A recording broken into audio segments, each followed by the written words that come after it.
Bismillahirrahmanirrahim. Assalamualaikum warahmatullahi wabarakatuh.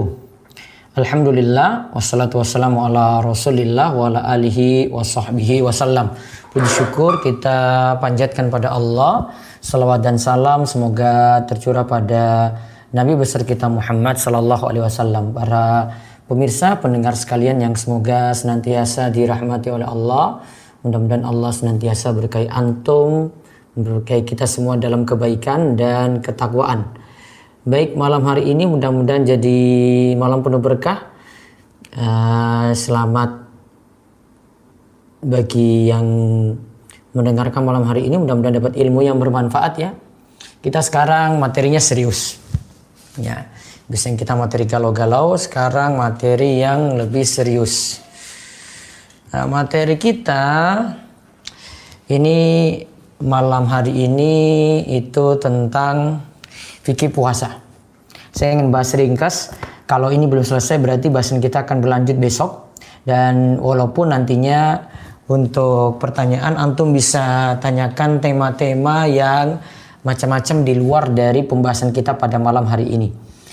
Nah, kita lihat di buku yang tadi saya beri link ya, di fikih puasa untuk anak di halaman ke-17. Nanti dibuka di halaman 17. Apa itu puasa? Puasa secara bahasa etimologi itu berarti al-imsak, yaitu menahan diri. Secara bahasa puasa itu berarti al-imsak, yaitu menahan diri. Kita menahan diri dari segala sesuatu itu namanya puasa. Namun secara istilah imsak itu secara istilah adalah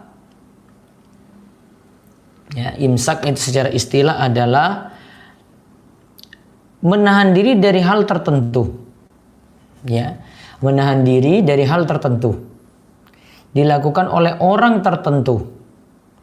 Ya, dilakukan oleh orang tertentu. Dan pada waktu tertentu serta dijalankan dengan berbagai syarat.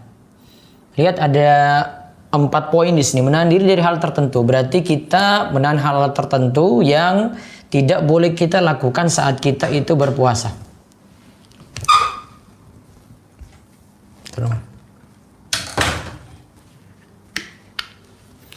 Kemudian dilakukan oleh orang tertentu. Berarti cuma orang-orang tertentu saja yang disuruh puasa. Ada yang tidak kuat, ada yang kondisi fisiknya lemah, ada yang bisa mengontrolkan dirinya, maka dia tidak berpuasa saat itu.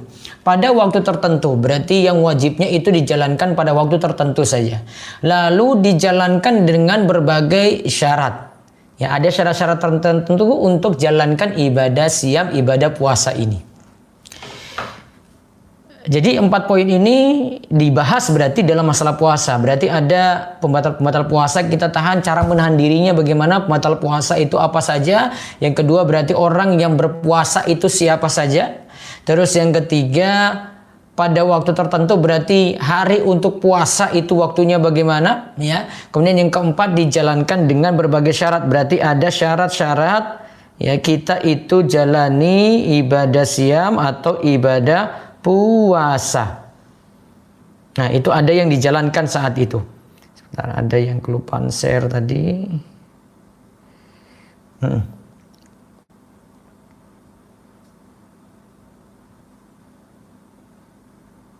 Ya. Lalu syarat wajib puasa.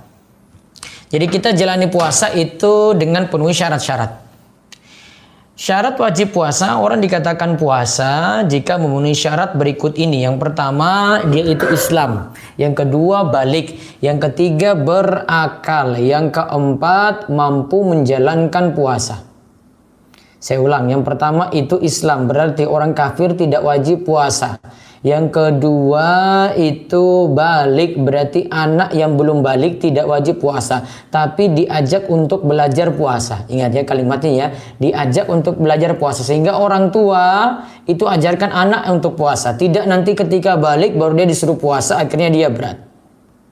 Para ulama itu katakan pendidikan untuk anak itu mulai sedari kecil.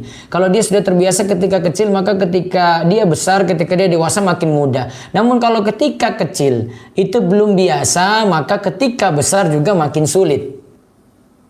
Contoh, Nabi SAW pernah mengajarkan kepada Umar bin Abi Salamah. Nabi ajarkan pada dia untuk makan dengan cara yang benar. Kok Nabi tegur anak kecil, padahal anak kecil belum dibebani syariat loh di sini. Nah, kenapa Nabi SAW menegur anak kecil ini? Dikarenakan kalau ditegur dari kecil yang jelek, maka yang jelek ini mudah dilepas. Beda kalau dia ditegur ketika sudah dewasa. Mau melepas kebiasaan waktu kecilnya itu sulit. Maka anak kecil tetap diajak puasa walaupun belum wajib. Kemudian yang ketiga, berakal. Jadi yang wajib berpuasa adalah yang berakal. Berarti orang gila tidak wajib puasa. Terus yang keempat, mampu menjalankan puasa. Berarti orang yang sakitnya tidak kunjung sembuh tidak wajib puasa. Simba-simba yang sudah sepuh berarti tidak wajib puasa. Lalu dalam puasa ada di materi ke-9 halaman 21, ya, berniat. Rukun puasa yang pertama berniat, yang kedua menahan diri dari berbagai pembatal puasa. Rukun puasa ini dilakukan dari terbit fajar subuh hingga terbenam matahari sebagaimana ayat. Wa kulu washrabu hatta yatabayyana lakumul khaytul abyadu minal khaytil aswadi minal fajr summa atimus siyama ilal lail. Makan dan minumlah kalian sampai terang bagi kalian benang putih di antara benang hitam, kemudian sempurnakanlah puasa sampai malam hari. Benang putih di antara benang hitam maksudnya sebelumnya gelap malam, datang terang, terbit fajar subuh, setelah itu terang datang pagi. Summa atimus siyama ilal lail, kemudian sempurnakanlah puasa sampai malam hari. Maka disuruh puasa itu imsaknya mulai dari terbit fajar subuh sampai tenggelam matahari. Ya, jadi kita mulai nahan diri seperti itu. Jadi nahan diri itu bukan mulai dari imsak yang biasanya diteriakan 10 menit sebelum azan subuh. Namun imsak yang dimaksud adalah dari azan subuh sampai tenggelam matahari. Lalu di materi ke-10 disebut cara berniat puasa. Niat itu artinya keinginan. Para ulama bersepakat bahwa niat yang teranggap adalah niat dalam hati walaupun tidak dilafadzkan. Jadi kalau sudah ada keinginan dalam hati itu sudah teranggap. Ya. Para ulama itu sepakat niat yang teranggap itu dalam hati. Dan walaupun tidak dilafadzkan itu sudah dianggap dia itu berniat. Maka niat itu artinya al-qasdu atau keinginan. Dan syarat berniat para ulama katakan itu ada 3. Syarat berniat itu ada 3. Yang pertama, berniat tiap malam sebelum subuh. Disebut at-tabid. Yang kedua, berniat puasa wajib atau sunnah. Disebut at-ta'yin. Itu dia tentukan puasanya. Yang ketiga, berniat puasa.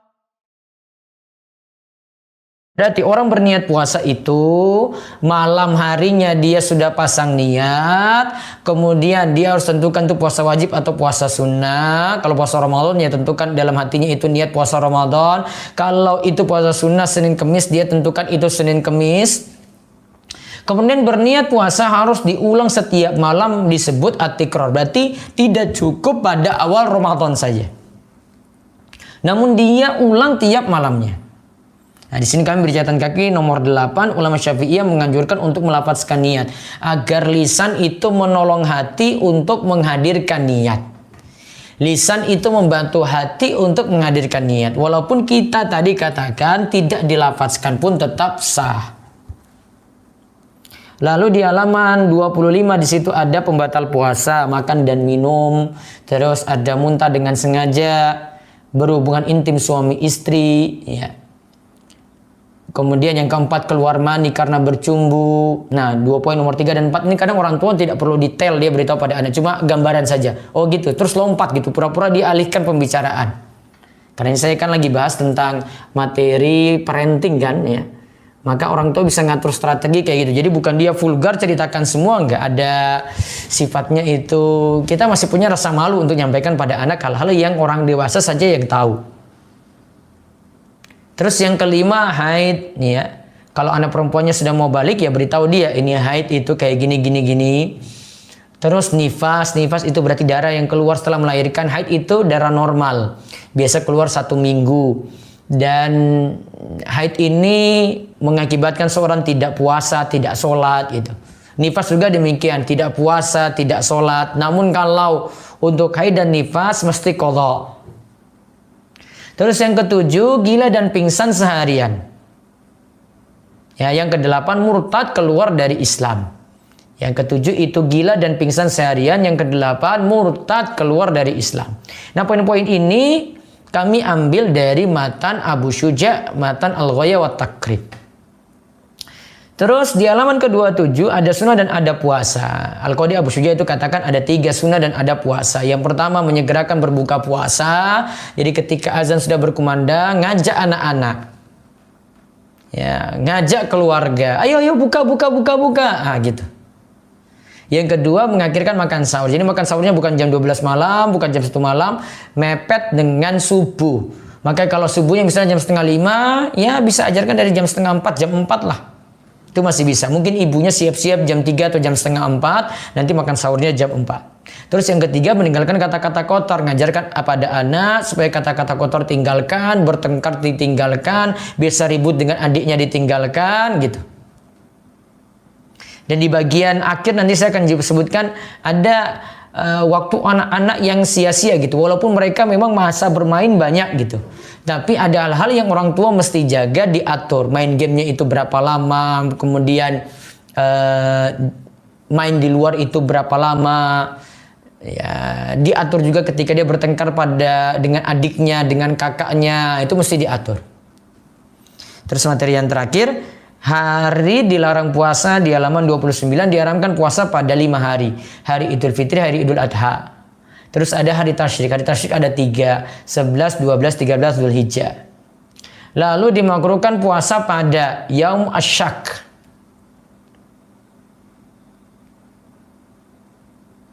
Di situ ada salah ejaan saja, Asyak. Asyak itu berarti di sini ya. Nanti saya perbaiki.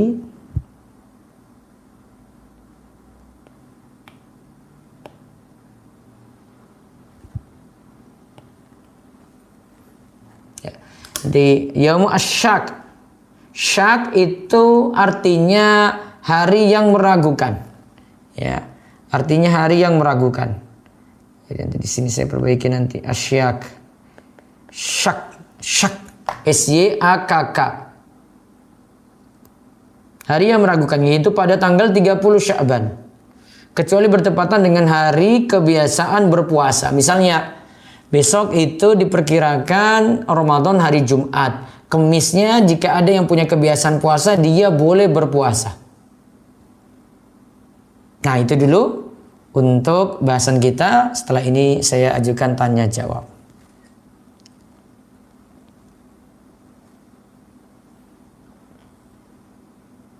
Bentar, ini saya tuh biasanya tadi baca buku kayak gini, yang saya baca saya koreksi juga ya. Saya koreksi, sampaikan ke editor, sama ini kadang kita luput 1-2 kata begitu. Ini biasanya saya sampaikan langsung. Baik, saya baca beberapa komentar ini, Masya Allah, ini kalau live ini banyak yang nanya, memang kayaknya butuh sesi kayak begini ya, karena jarang orang yang kasih, jarang Ustaz beri waktu lama untuk tanya jawab. Sekarang saya buka. Jika saya berpuasa qadha terus dan jumlahnya itu berlebih, apakah akan menjadi pahala puasa sunnah?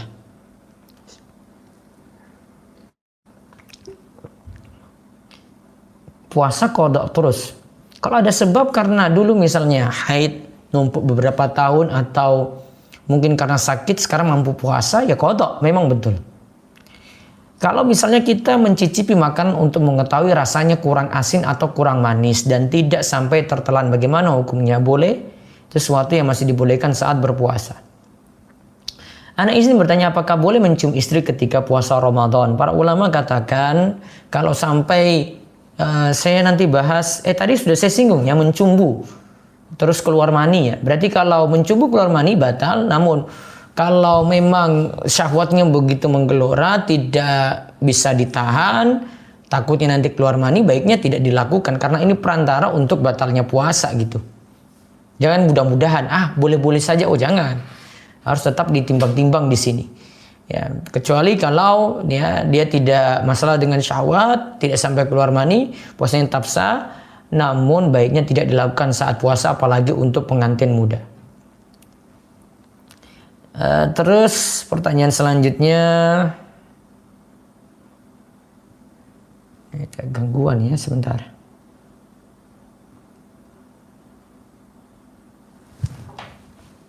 Sinyalnya jelek.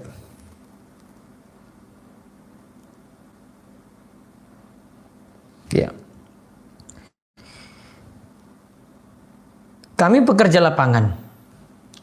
Adakah tips? Ya. Adakah tips agar kuat beraktivitas selama bekerja saat puasa? Ini tentang masalah suplemen aja ini Bapak yang tanya, Pak Tito yang tanya di sini, ini tentang suplemen yang jenengan ini aja konsumsi. Ya, ada suplemen-suplemen tertentu yang bisa membuat badan itu tetap fit terus selama jalani puasa. Sama juga seperti kita saat ini di rumah butuh imun ya. Sebenarnya kalau yang di rumah saya stay di rumah saya tidak ada masalah sih. Namun kalau dia butuh imun ya dia tambahkan lagi dengan beberapa suplemen ya, banyak tanya-tanya ke orang-orang yang pakar dalam masalah ini ya agar tetap fit dalam seharian. Kedua orang tua saya tidak harmonis. Kalau dari pandangan saya sebagai anak, lanjut ya, terus sepertinya ibu saya ada sakit hati tersendiri dengan ayah atau suami, sehingga seolah-olah suami semua yang dilakukan oleh ayah itu salah. Bagaimana sikap saya Ustadz? Saya pernah mendengar jika ada suatu masalah dalam rumah tangga dan ortu cara menyelesaikannya adalah melalui pihak dalam, kemudian baru pihak luar. Iya, selesaikan dulu internal ya, tidak sampai keluar dulu. Anak baiknya tidak terlalu banyak ikut campur dalam masalah ini gitu. Terus mohon bimbingannya Ustadz. Ya tetap kalau bisa beri nasihat ya nasihat, kalau tidak ya sudah. Biar mereka selesaikan kepala dingin. Anak cuma memberikan masukan-masukan saya dalam masalah ini. Bagaimana cara menghadapi orang yang ucapannya menyakitkan? Apakah lebih baik kita menghindar agar tidak terjadi hal yang tidak diinginkan atau ada cara yang lain? Mending menghindar dan selalu sabar. Apakah kalau kita merokok itu berdosa? Kalau berdosa apa pendapat Ustadz? Karena orang yang merokok lalu membilang merokok itu makruh. Para ulama kalau di bukunya Ustadz Irwandi Harta Haram Muamalat Kontemporer membahas hukum rokok itu ada 3 pendapat. Ada yang katakan boleh, ada yang katakan makruh, ada yang katakan haram.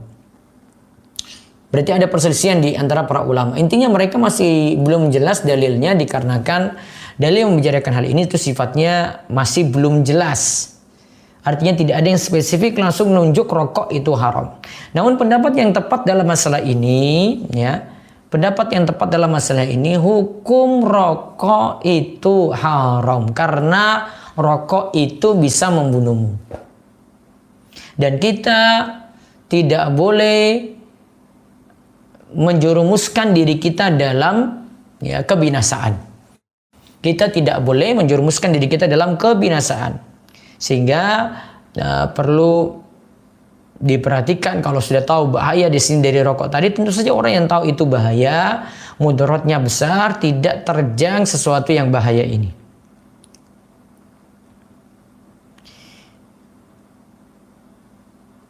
Apakah yang dimaksud dengan batu bata yang dibakar yang dibuat bangunan tinggi oleh Fir'aun dan Haman di surah Al-Qasas ayat 38 adalah piramid? Wallahu a'lam, saya belum kaji. Saya kaji ini insya Allah besok tentang Fir'aun dan Nabi Musa insya Allah. Apa yang harus saya lakukan ketika mayoritas keluarga saya punya akidah yang menyimpang dari Islam, sedangkan saya masih fakir dalam ilmu? Saran saya, antum belajar. Seharusnya keadaan kayak begini lebih menyemangati antum untuk belajar sehingga bisa mendakwai orang tua langsung. Kalau mau tunggu ustadz luar, itu tidak bisa mendakwahkan dari hati ke hati pada orang tua. Jadi timbang-timbang dalam masalah ini baik-baik ya. Terus apakah boleh mengikuti lomba yang bersifat umum seperti menulis esai atau artikel karya tulis ilmiah yang gratis tanpa biaya pendaftaran Dan apabila menang, apakah boleh mengambil hadiahnya? Kalau gratis, tidak ada biaya pendaftaran, boleh diikuti, hadiahnya boleh dimanfaatkan. Bagaimana zikir setelah sholat tarawih dan witir saat Ramadan yang sesuai sunnah atau Nabi yang disyariatkan? Ya, coba lihat di buku ini yang tadi saya suruh ya. Situ saya letakkan doa dan zikir itu. Doa dan zikir yang bisa anak-anak baca dalam sehari. Ada di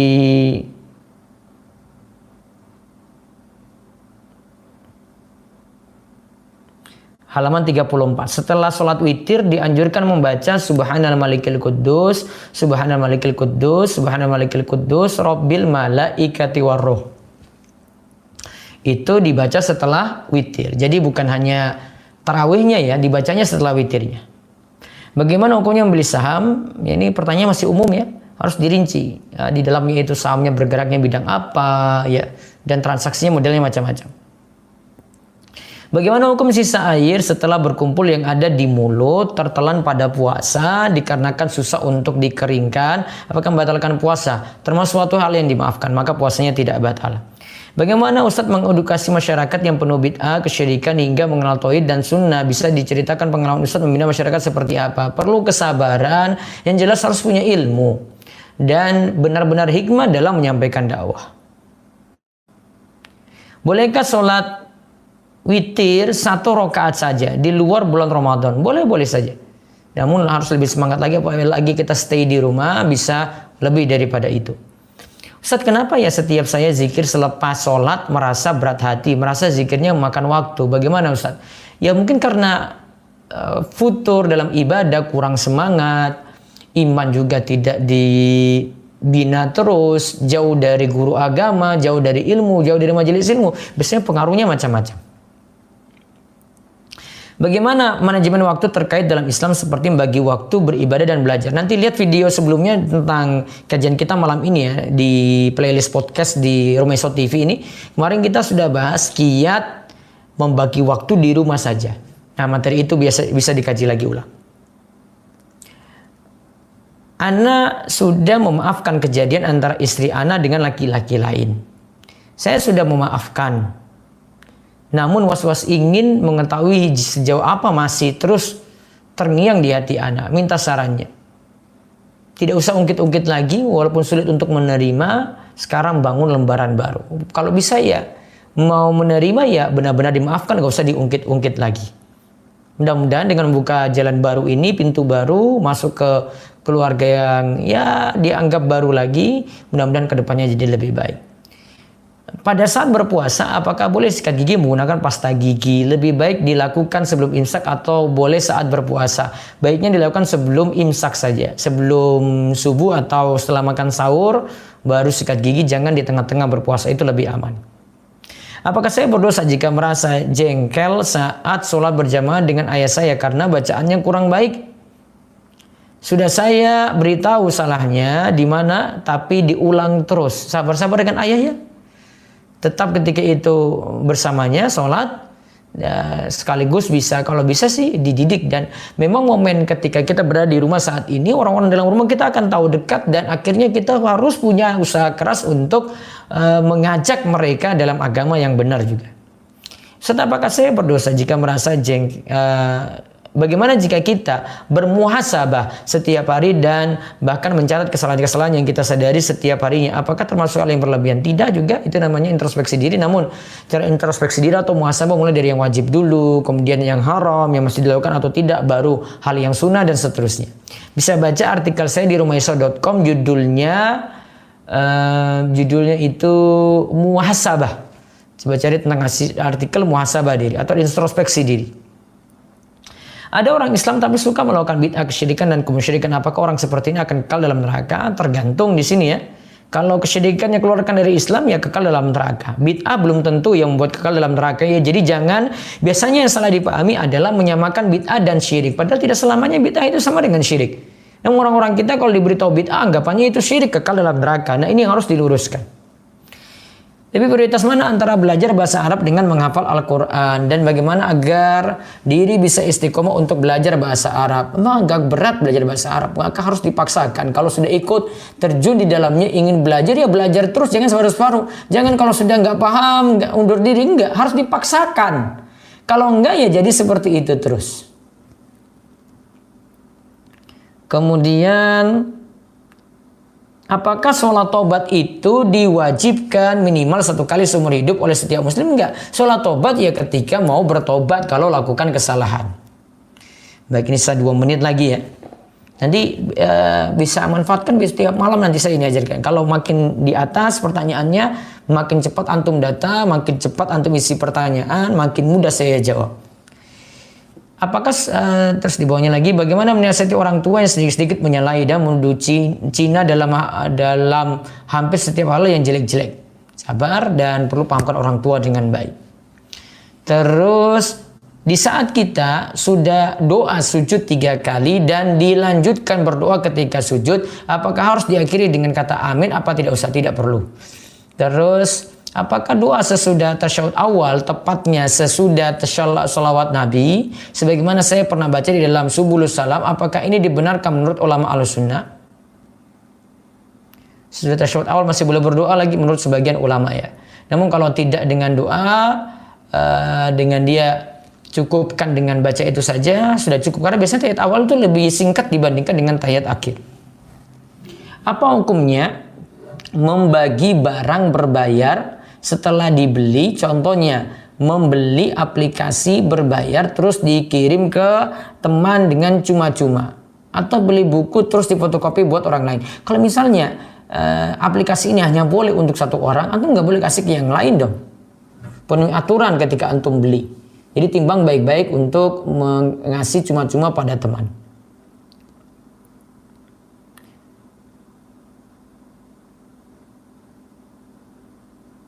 Bagaimana hukum berdandan full coverage? Masih dalam bentuk normal, menggunakan bulu mata palsu yang terlihat natural, nggak boleh. Menggunakan high heels hanya di depan suami, maksimalkan bumbu rumah tangga, ya. Ini untuk maksimalkan bumbu rumah tangga, artinya untuk lebih ada suasana baru lah di rumah. Kalau hal-hal yang dilarang nggak boleh, yang wajar-wajar saja. Misalnya istri di rumah ya dandan, pakai pakaian yang menarik hati suami, begitu. Itu dapat pahala di situ. Apa boleh membeli ayam sembelih kepada orang yang tidak sholat? Ya, kalau dipastikan dia tidak sholat, bagusnya cari yang sholat. Kalau saya sih sendiri punya prinsip, kalau sudah tahu pembelinya, penjualnya, saya tidak akan beli lewat dia kalau tahu dia tidak pernah sholat. Saya punya prinsip seperti itu dari dulu. Apakah boleh tahiyat awal sama dengan tahiyat akhir? Karena saya ketika sholat isya lupa dan saya baca tahiyat awal sampai innaka hamidun majid. Kalau saya baca tahiyat awal memang sampai situ. Dalam mazhab Syafi'i tahiyat awal itu baca sampai bacaan sholawat. Kemudian tahiyat akhir bedanya sampai bacaan tambah doa-doa lagi. Satu lagi, mau nasihat dari Ustaz bagaimana sikap anak yang sudah terlanjur menikah dengan akhwat yang berbeda manhaj. Kadang istri suka berdalil dengan ustaz-ustaz yang suka ada syubhatnya. Dakwahi terus, antum punya pahala di sini unta merah. Dakwahi dia pelan-pelan bawa kepada ustaz-ustaz yang baik gitu, dan yang awalnya mudah dia terima dulu. Mudah-mudahan dapat hidayah. Demikian saya rasa cukup untuk malam hari ini, walaupun saya lihat memang banyak pertanyaan sampai di bawah. Waktu saya terbatas. Insyaallah besok kita ketemu lagi. Silahkan tanyakan lagi, share infonya nanti ada di Facebook saya beritahu, atau di channel Telegram. Cari di channel Telegram info kajian Ustadz Abduh, info kajian Ustadz Abduh. Kemudian jangan lupa download ya buku ini ya, fikih puasa untuk anak ya, itu nanti jadi bahan kita untuk bahasan selanjutnya insyaallah. Demikian, mudah-mudahan manfaat bawa berkah bagi semua. Ya, kita cukupkan. Subhanakallahumma bihamdika asyhadu an la ilaha illa anta astaghfiruka wa atubu ilaik. Assalamualaikum warahmatullahi wabarakatuh.